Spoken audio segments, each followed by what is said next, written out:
السلام علیکم ورحمۃ اللہ تعالی وبرکاتہ۔ نحمد ونصلی علی رسول الکریم، اما بعد فقد قال اللہ تبارک وتعالی فی القرآن المجید والفرقان الحمید۔ اعوذ باللہ السمیع العلیم من الشیطان الرجیم، بسم اللہ الرحمن الرحیم۔ یا ایہا الذین آمنوا استعینوا بالصبر والصلاة ان اللہ مع الصابرین۔ آمنت باللہ صدق اللہ العلی العظیم۔ اللہ رب العزت اس آیت میں ایمان والوں کو یہ پیغام دے رہا ہے، ایمان والوں صبر اور نمازوں سے مدد چاہو، اللہ رب العزت صبر کرنے والوں کے ساتھ ہے۔ آج جس حالات میں ہم زندگی گزار رہے ہیں، جس دور میں ہم زندگی گزار رہے ہیں، اس دور میں اسلام کا نام لینا دشوار ہے، اور اس دور میں اسلام پہ ثابت قدمی رکھنا موت کو دعوت دینا ہے۔ جو اسلام کا نام لیتا ہے یا جو حق کی بات کرتا ہے، اس کو کسی نہ کسی طریقے سے ستایا جاتا ہے۔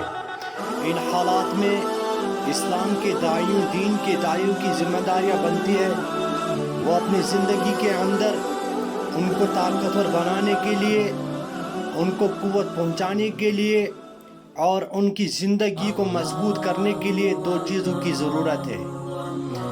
ایک چیز سب سے پہلے ان کو صبر کی صفت اپنے آپ میں پیدا کرنی ہوگی، اور دوسری چیز یہ ہے کہ نماز کو اپنے عمل سے مضبوط کرنا ہوگا۔ اور جو بھی مصائب آئیں گے، جو بھی دین کی راہ میں مشکلات آئیں گے، اس وقت ہمیں کسی باطلان خدا کی طرف نہیں جانا ہے، ہمیں اس وقت کسی باطلان خدا کے سامنے ہاتھ نہیں پھیلانا ہے، ہمیں اس وقت کسی وقت کے فرعون یا نمرود کے خوف میں آ کر اسلام کی دعوت کو نہیں بولنا ہے۔ رسول اکرم صلی اللہ علیہ وسلم کی زندگی میں جب آزمائش یا کسی قسم کا غم آتا تھا تو رسول اکرم صلی اللہ علیہ وسلم نماز استسقاء، صلاۃ الحاجت یعنی نمازوں کا اہتمام کرتے تھے۔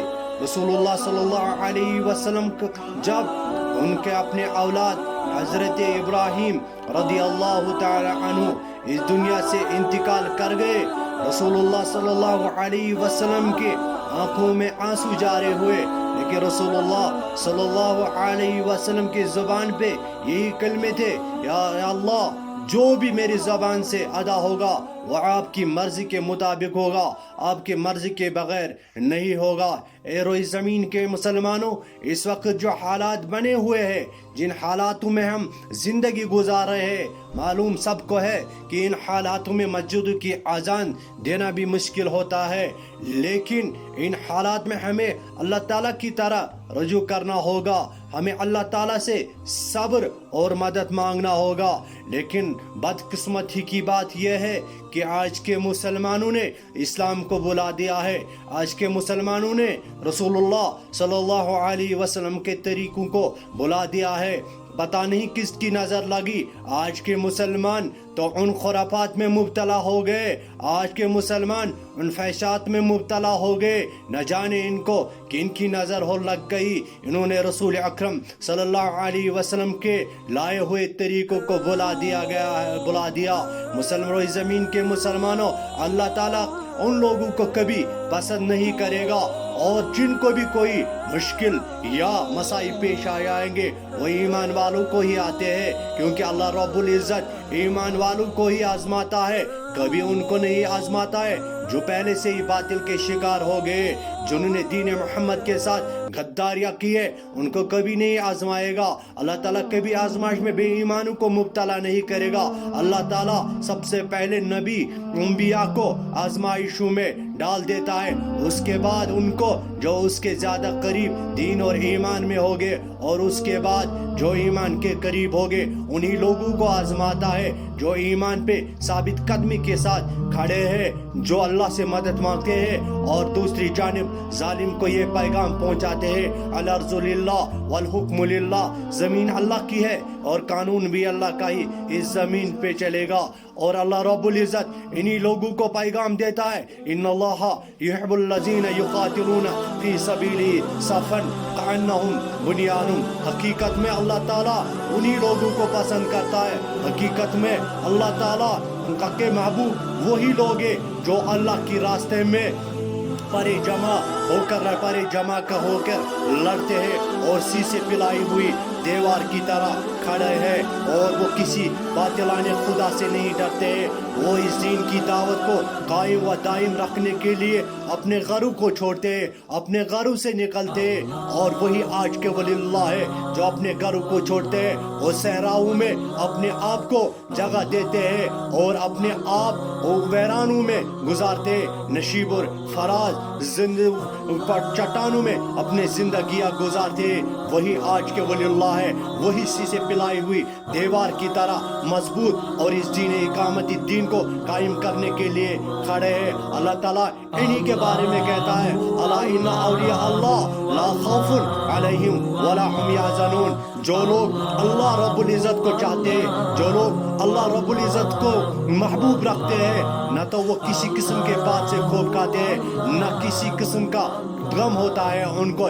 یہ وہی لوگ ہیں جن نے یہ آواز لگائے یا اللہ ان اللہ اشترا، ہم نے اپنے جانوں کا سودا، اپنے مال، اپنے جان آپ کے جنت کے بدلے کیا ہے. اور ہمارا مقصد اور ہماری نیت ہی یا اللہ اس دنیا میں جو طریقہ کار رسول اللہ صلی اللہ علیہ وسلم لے کے آئے، جو نظام لے کے آئے، اس کی سر بلندی کے لیے ہم کام کر رہے ہیں. رسول اللہ سے اس دین میں کام کرنے کے لیے مصائب اور مشکلات اور آزمائش آتی ہے. پیغمبر علی نبینا علیہ الصلوۃ والسلام کو بھی آئی ہے اور صحابہ کرام رضوان اللہ تعالی علیہم اجمعین کو بھی آئی ہے. ایک دفعہ حضرت خباب بن عرت رضی اللہ تعالی عنہ پیش ہوتے ہیں رسول اللہ صلی اللہ علیہ وسلم کے دربار میں. حضور اکرم صلی اللہ علیہ وسلم خانہ کعبہ کے نیچے، خانہ کعبہ کے سائے میں ایک چادر بچھائے ہوئے لیٹے ہوئے وہاں پہ آرام فرما رہے تھے. اور خباب بن عرت نے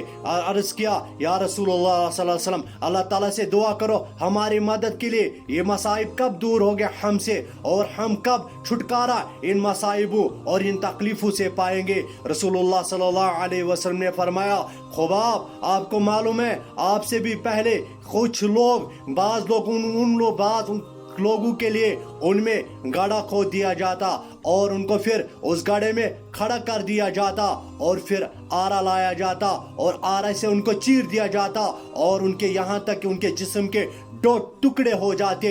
اتنا ہی نہیں اور کنگھی لوہے کی کنگھی لائی جاتی اور ان کے جسم میں چبائی جاتی یہاں تک کہ ان کے ہڈیوں سے نکل کر ان کے پٹھوں سے وہ نکل جاتی. خباب رضی اللہ تعالی عنہ کو رسول اکرم صلی اللہ علیہ وسلم یہ فرماتے خباب بن عرت کو کہ اس سے پہلے ہمارے پہلے بھی کچھ انبیاء گزرے، ان کو بھی تکالیف اور مشکلات کا سامنا کرنا پڑا اس نظام الہی کو قائم کرنے کے لیے. دوستو ہمیں تھوڑا سا مشکلات کا سامنا کرنا پڑا. وقت کے فرعون نے کیا لگام کس دی، ہم نے دین کو ہی چھوڑ دیا. وقت کے نمرود نے کیا لگام کس دی، ہم نے نظام الہی کو ہی چھوڑ دیا. وقت کے فرعون نے کیا لگام کس دی، ہم نے دعوت اللہ کو ہی چھوڑ دیا. ہم نے اقامتی دین کے درس کو ہی چھوڑ دیا. ہم نے مساجدوں میں اجتماعات کو چھوڑ دیا. ہم نے اپنے درسگاہوں میں قرآن پڑھانا چھوڑ دیا. کیا ہم موت سے اتنا ڈرتے ہیں؟ میرا نبی فرماتا ہے الموت تحفۃ للمومن، مومن کے لیے موت تو تحفہ ہے. ارے ہماری زندگی موت کے بعد شروع ہو جاتی ہے، اصل زندگی موت کے بعد شروع ہو جاتی ہے. یہ تو عارضی گھر ہے، ہماری دنیا ہمارے لیے عارضی گھر ہے، یہ ٹھکانہ ہے ہمارے لیے، یہ آزمائشوں کا گھر ہے. اس گھر میں ہم امتحان دینے کے لیے آئے، لیکن ہم تو سب سے بڑے اس نظام کو بھول گئے ہیں جو نظام رسول اکرم صلی اللہ علیہ وسلم لے کے آئے. اور اللہ رب العزت فرما رہا ہے وما امروا الا ليعبدوا الله مخلصین لہ الدین حنفاء. یہ یکرو ہو کے اللہ کی اطاعت کون کرتے؟ اللہ کے سوا کسی کے سامنے